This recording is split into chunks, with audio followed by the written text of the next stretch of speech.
भाजपा ने राहुल गांधी को बताया रावण, कहा वो दुष्ट, धर्म और राम विरोधी। महाराष्ट्र में 72 घंटे में 38 लोगों की मौत, बॉम्बे हाईकोर्ट में सुनवाई आज। मयूर ग्रुप पर आयकर विभाग की बड़ी रेड, यूपी के 20 और एमपी के 15 ठिकानों पर हुई छापेमारी। तारा साहदेव प्रताड़ना मामले में सजा का ऐलान, रणजीत कोहली को आजीवन कारावास। पंजाब कैबिनेट की इमरजेंसी मीटिंग में एसवाईएल पर मंथन, सीएम बोले एक बूंद भी ज्यादा पानी नहीं देंगे।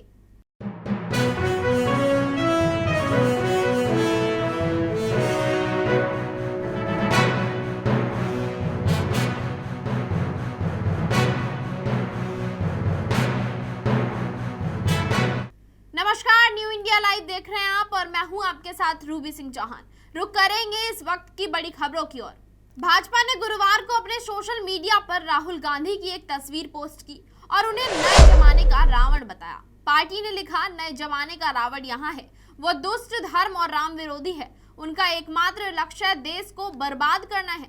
भाजपा ने अपने सोशल मीडिया हैंडल पर जो पोस्टर जारी किया है उसमें राहुल के साथ सर दिखाई दे रहे हैं। इस पर लिखा है, भारत खतरे में है। तस्वीर के ठीक नीचे बड़े अक्षरों में रावण लिखा हुआ है। इसके नीचे अंग्रेजी में a Congress party production directed by George Soros लिखा गया है। भाजपा ने आरोप लगाया कि जॉर्ज सोरोस के लोग कांग्रेस की भारत जोड़ो यात्रा में शामिल हुए थे।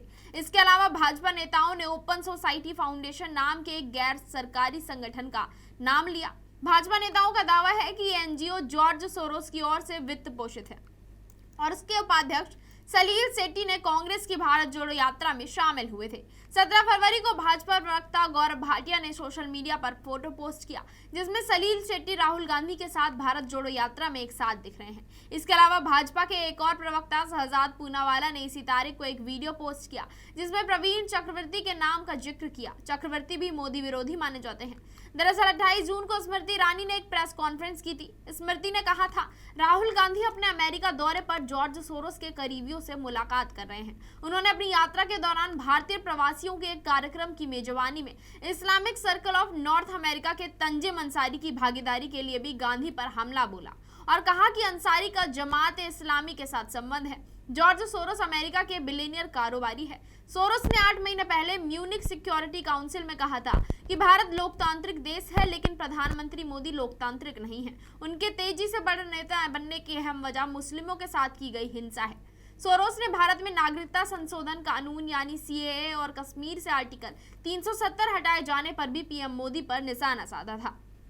सोरोस ने दोनों मौकों पर कहा था कि भारत हिंदू राष्ट्र बनने की तरफ बढ़ रहा है। दोनों ही मौकों पर उनके बयान बेहद तल्ख थे और वो प्रधानमंत्री नरेंद्र मोदी पर हमला बोलते दिखाई दे रहे थे। सोरोस ने 1993 में ओपन सोसाइटी फाउंडेशन की शुरुआत की। इसके जरिए शिक्षा, स्वास्थ्य और मानवाधिकार के क्षेत्र में काम किया और करीब 100 देशों में पहुंच बनाई। उनकी वेबसाइट पर दावा किया गया कि वो अब तक 32 अरब डॉलर दान कर चुके हैं। वो कई दूसरी इंटरनेशनल संस्थाओं को भी फंड करते हैं। सोरोस की संस्था ने 1999 में पहली बार भारत में एंट्री की।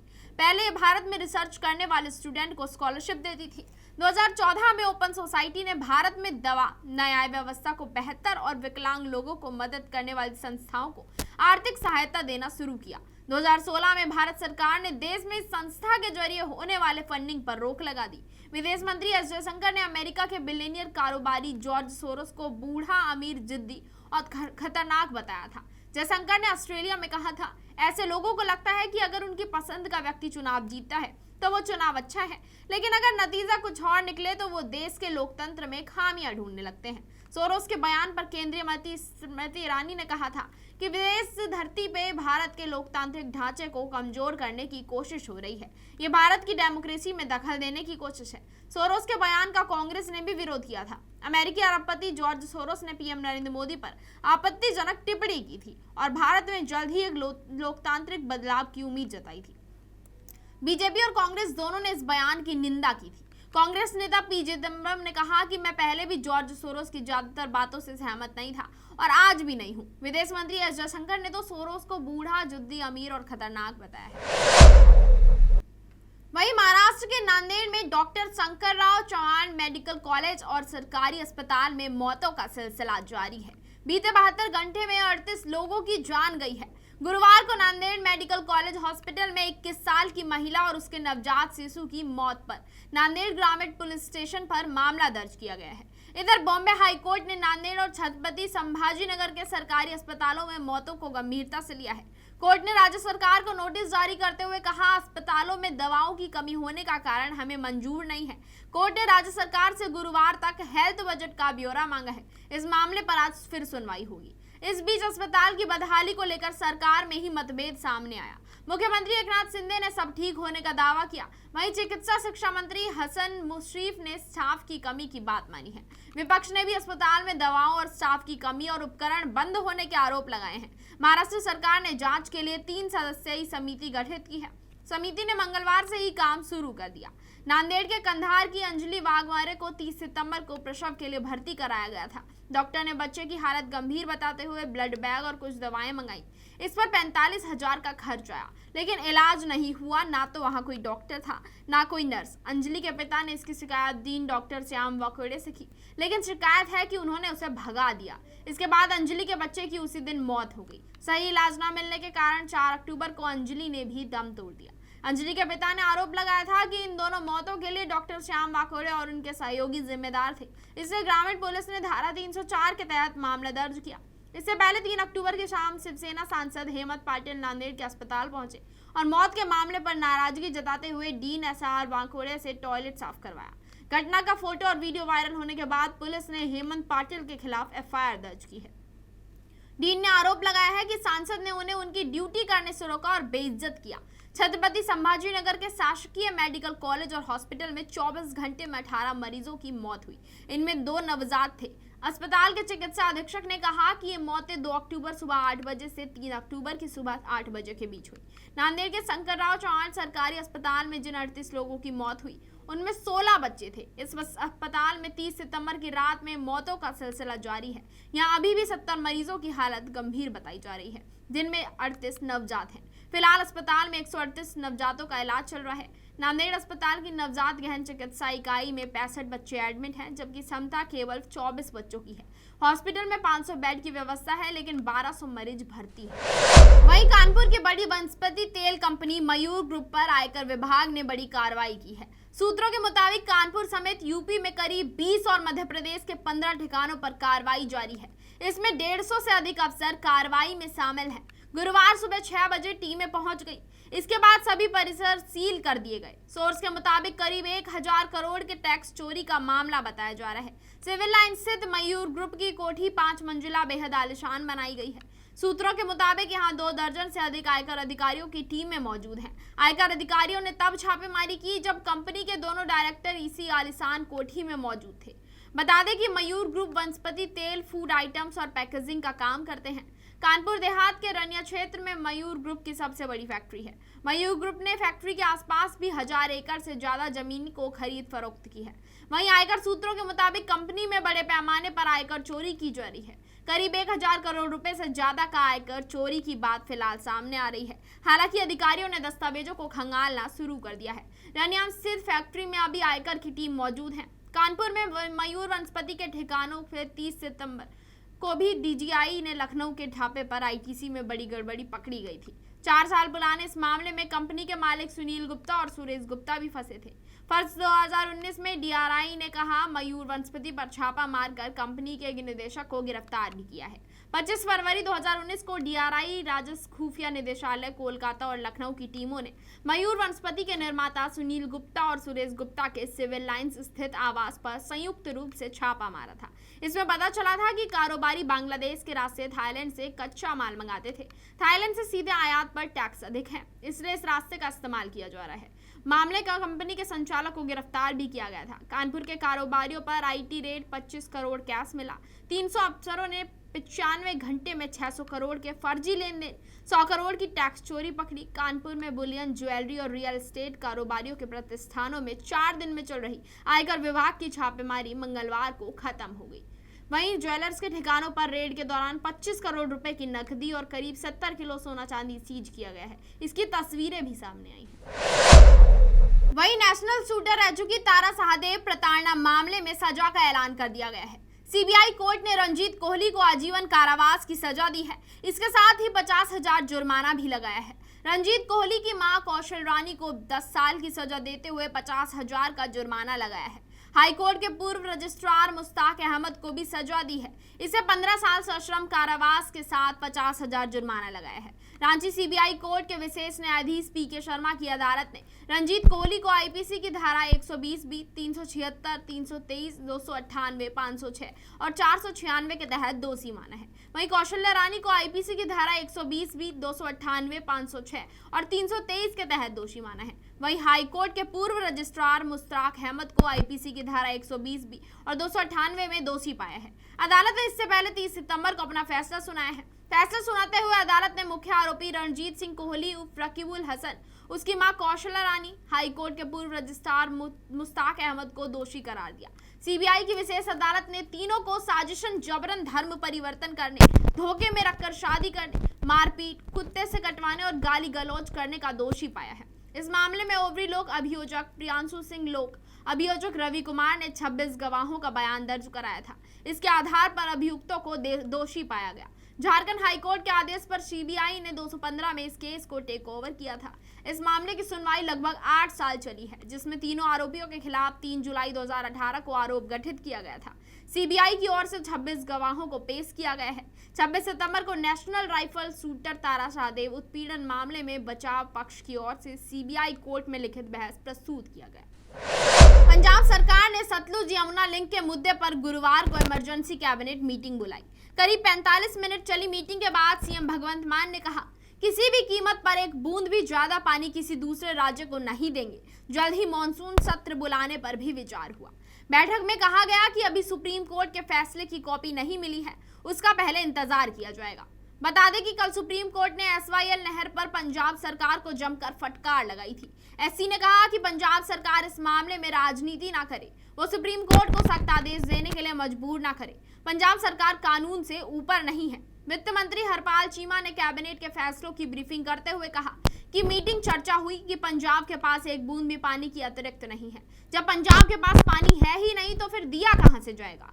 उन्होंने कहा कि कैबिनेट में फैसला लिया गया कि एक भी बूंद पानी किसी दूसरे राज्य को नहीं दिया जाएगा। उन्होंने कहा कि कोर्ट के फैसले की कॉपी आने के बाद फैसला लिया जाएगा कि विशेष विधानसभा सत्र बुलाया जाएगा या फिर पानी को बचाने के लिए कोई और रास्ता अख्तियार किया जाएगा। लेकिन ये तय है कि सरकार और पार्टी पंजाब के पानी को बचाने के लिए अपने स्टैंड पर कायम है। कैबिनेट मीटिंग में एडवोकेट जनरल विनोद घई का इस्तीफा मंजूर कर गुरमिंदर सिंह गैरी को नया एडवोकेट जनरल बना दिया गया। कैदियों की रिहाई और राजस्व विभाग में सोशल सिक्योरिटी के तहत 3% की स्टाम्प ड्यूटी में छूट दी गई। जीएसटी को लेकर काउंसिल ने संशोधन के लिए परामर्श दी है। वहीं माठग सुकेश चंद्रशेखर ने सिंगर मीका सिंह को लीगल नोटिस भेजा है। दरअसल मीका ने हाल ही में हॉलीवुड एक्टर जीन क्लाउड और जैकलीन फर्नांडीज की फोटो पर अजीब सा कमेंट किया था। सुकेश का ये लीगल नोटिस उसी टिप्पणी को लेकर है। नोटिस में सुकेश ने चेतावनी दी है कि मीका अपने कमेंट के लिए माफी मांगे या फिर मानहानि के मुकदमे के लिए तैयार रहे। सुकेश के वकील अनंत मलिक ने नोटिस में कहा, इस बयान के जरिए आपने मेरे क्लाइंट के चरित्र और व्यक्तित्व पर सवाल उठाए हैं। आपकी ऐसी टिप्पणी से उन्हें मीडिया के सवालों का सामना करना पड़ा है। उन्हें लगातार मीडिया ट्रायल जैसी चुनौतियों को झेलना पड़ रहा है। लीगल नोटिस में यह भी लिखा है कि सुकेश एक मशहूर शख्सियत है जो बॉलीवुड से लेकर राजनीतिक घरानों के करीबी हैं। ऐसे बयान से सुकेश की छवि खराब हुई है। मीका सिंह खुद भी बॉलीवुड से आते हैं। उन्हें पता है कि इंडस्ट्री में पैर जमाना कितना मुश्किल होता है। इसके बावजूद उन्होंने बहुत खराब टिप्पणी की है। नोटिस में कहा गया कि आपको स्पष्ट किया जा रहा है कि इस तरह हमारे क्लाइंट को बदनाम करने और उनकी छवि को जानबूझकर खराब करने की कोशिश की जा रही है। वो इस तरह का व्यवहार बर्दाश्त नहीं करेंगे। आपको सूचित किया जाता है कि अपनी अपमानजनक टिप्पणी से आपने मानहानि का गंभीर अपराध किया है। इससे आपके खिलाफ भारतीय दंड संहिता 1860 की धारा 499, 500 के प्रावधानों के तहत मुकदमा चलाया जा सकता है। नोटिस में आगे कहा गया, आपको निर्देश दिया जाता है कि आप तुरंत हमारे क्लाइंट से माफी मांगे और उनके खिलाफ किसी भी तरह के झूठे और अपमानजनक बयान देना बंद करें। इससे हमारे क्लाइंट को परेशानी हो रही है। आप इस परेशानी को और ना बढ़ाएं। वहीं प्रधान संगठन के प्रदेश अध्यक्ष ललित शर्मा के जिले में आगमन पर प्रधान संगठन जिला अध्यक्ष पवन मिश्रा की अध्यक्षता में नौगढ़ ब्लॉक सभागार में प्रेस कॉन्फ्रेंस किया गया। साथ में ज्यादा से संख्या में ग्राम प्रधान पहुंचकर प्रदेश अध्यक्ष ललित शर्मा का स्वागत किया गया। प्रदेश अध्यक्ष ललित शर्मा ने प्रेस कॉन्फ्रेंस कर सीधे भाजपा सरकार पर निशाना साधा और कहा कि भाजपा सरकार में प्रधानों की पावर अब नहीं रह गई है। एक भी प्रधान अपनी मर्जी से इंटरलॉकिंग और खड़ंजा तक नहीं लगा सकता। बहुत ही विडंबना की बात है कि प्रधान सिर्फ एक नाम की अब राज गई है और कहा कि इस संबंध में सरकार को अवगत कराएंगे। अगर समस्या का निदान नहीं हुआ तो प्रधान संगठन आंदोलन करने को मजबूर हो जाएगा। कर रहे हैं इस समय और अपनी बातों को भी रख रहे हैं, लेकिन जो बातें आपकी सरकार नहीं मान रही, प्रधानों को उनका हक नहीं दे रही, उसके लिए क्या करने वाले? देखिए, संगठन ने 3 कदम आगे बढ़ाए हैं। पहला कदम है कि प्रत्येक जनपद में जाकर मीडिया के साथ बात करना, मीडिया के साथियों को अनुरोध करना कि गांव की स्थिति को जाकर देखें और हम जो बता रहे हैं कि जल जीवन मिशन में ऐसा हुआ है या नहीं हुआ है, तो उस हकीकत को मीडिया भी जाकर परखे। दूसरा, प्रदेश का मुखिया एज ए मुख्यमंत्री यदि 15 दिसंबर को घोषणा करते हैं कि हम मनरेगा का डोंगल, मनरेगा के वित्तीय पावर ग्राम पंचायतों को देंगे, तो 2 साल हो गए हैं, इनमें ढिलाई क्या है? क्यों देना नहीं चाहते? क्या गांव की पंचायतों को, गांव को केवल चुनाव तक सीमित रखना चाहते हैं या कुछ अधिकार भी देना चाहते हैं? आज 94 से आज तक बात करें अमेंडमेंट 73 की, जो 29 विभागों को पंचायतों को देने की बात कही गई है, बात तो छोड़िए, जो विभाग हमारे पास थे धीरे धीरे वो भी ले लिए गए हैं। आप लगातार रिपोर्टिंग कर रहे हैं ग्राम विकास योजना को लेकर, जो बार बार बातें होती हैं जीपीडीपी को लेकर। अब जीपीडीपी बचा कहाँ है? धन आने से पहले काम निर्धारित कर दिए जाते हैं। पंचायत के पास अपनी पावर इतनी भी नहीं बची है कि वो अपनी मर्जी 50 मीटर का सीसी या इंटरलॉकिंग कर सके। ऐसी स्थिति में वर्तमान पंचायतें चली गई हैं। और एक बड़ा ज्वलंत मुद्दा मैं आपके सामने रख रहा हूँ। उत्तर प्रदेश की 12,168 पंचायतें ऐसी हैं जो अपने स्थायी खर्चे भी पूरे नहीं कर पा रही हैं। स्थायी खर्चों से मतलब मेरा मानदेय है, बिजली के बिलों से है, शौचालय संचालन से है, पंचायत सहायक का मानदेय है। अगर ये सारे चीज़ों को निकाल दें तो 12,168 पंचायतें ऐसी हैं कि एक भी पैसा उनके पास एक इंटरलॉकिंग खरीदने का नहीं है। कैसे विकास होगा गांव का? सर, ऐसे में कौन सा कदम उठा रहे हैं? देखिए, पहले सरकार राष्ट्रीय पंचायती राज ग्राम प्रधान संगठन संघर्ष और संवाद दोनों का हमेशा हिमाती रहा है। आवश्यकता पड़ी है, संघर्ष भी किया है, संवाद भी किया है। हम ये संवाद का क्रम चल रहा है और 25 अक्टूबर को एक निर्णायक बैठक लखनऊ में होगी और तत्काल सरकार को नोटिस देकर यदि पूरा नहीं किया जो मुख्यमंत्री ने घोषणा की थी, तो एक व्यापक आंदोलन पूरे प्रदेश में चलाया जाएगा और जिसका केंद्र लखनऊ होगा। आवाज दो। वहीं इलाहाबाद न्यायालय के फैसले के खिलाफ मुस्लिम पक्ष सुप्रीम कोर्ट पहुंचा और मुस्लिम पक्ष ने अपनी याचिका में कहा कि जितने भी श्री कृष्ण जन्मभूमि से संबंधित मुकदमे हैं, उन सब मुकदमों की सुनवाई मथुरा न्यायालय ही करे। सुप्रीम कोर्ट में आज हिंदू पक्ष और मुस्लिम पक्ष के अधिवक्ताओं के मध्य में बहस होगी और माननीय न्यायालय अपना आदेश दे सकती है कि श्री कृष्ण जन्मभूमि से संबंधित सभी मुकदमों की सुनवाई इलाहाबाद न्यायालय में होगी या मथुरा न्यायालय में होगी। आपको बता दें कि श्री कृष्ण जन्मभूमि से मस्जिद को हटाने वाले केस में अब तक लगभग 1 दर्जन मुकदमे चल रहे हैं। उन सभी मुकदमों की फाइलें माननीय उच्च न्यायालय इलाहाबाद में अपने ही मांग ली थी, तभी मुस्लिम पक्ष सुप्रीम कोर्ट पहुंचा। हिंदू पक्ष ने उच्च न्यायालय इलाहाबाद में एक प्रार्थना पत्र दिया था। उसमें मांग की थी कि मथुरा श्री कृष्ण जन्मभूमि से संबंधित सभी मुकदमों की सुनवाई राष्ट्रहित के मुद्दा को ध्यान में रखते हुए इलाहाबाद हाईकोर्ट डायरेक्ट सुनवाई करे। इस पर माननीय न्यायालय इलाहाबाद ने एक आदेश जारी किया था कि मथुरा श्री कृष्ण जन्मभूमि न्यायालय में जितने भी ईदगाह मस्जिद को हटाने वाले केस चल रहे हैं, उन सभी की सुनवाई इलाहाबाद न्यायालय करेगा। इलाहाबाद न्यायालय के आदेश के खिलाफ मुस्लिम पक्ष सुप्रीम कोर्ट गया और मुस्लिम पक्ष ने मांग की कि मथुरा न्यायालय में जितने भी श्री कृष्ण जन्मभूमि से संबंधित विवाद चल रहे हैं, उन सब की सुनवाई मथुरा में ही होनी चाहिए। इस विषय पर हिंदू पक्ष को मालूम हुआ तो हिंदू पक्ष ने भी सुप्रीम कोर्ट में प्रार्थना पत्र दिया कि जब मुस्लिम पक्ष इस केस में बहस करे तब हिंदू पक्ष को भी सुना जाए। आज माननीय सुप्रीम कोर्ट में इस केस की सुनवाई होगी, बहस होगी। मुस्लिम पक्ष चाहता है कि सभी लंबित मुकदमे मथुरा न्यायालय में पुनः वापस भेजे जाएं और हिंदू पक्ष चाहता है कि सभी मुकदमों की सुनवाई इलाहाबाद न्यायालय करे। आज माननीय न्यायालय इसमें फैसला दे सकते हैं कि सुनवाई मथुरा में होगी या इलाहाबाद में होगी, इस पर बहस होगी। इसी के साथ इस बुलेटिन में इतना ही। जुड़े रहें हमारे साथ और देखते रहें न्यू इंडिया लाइव।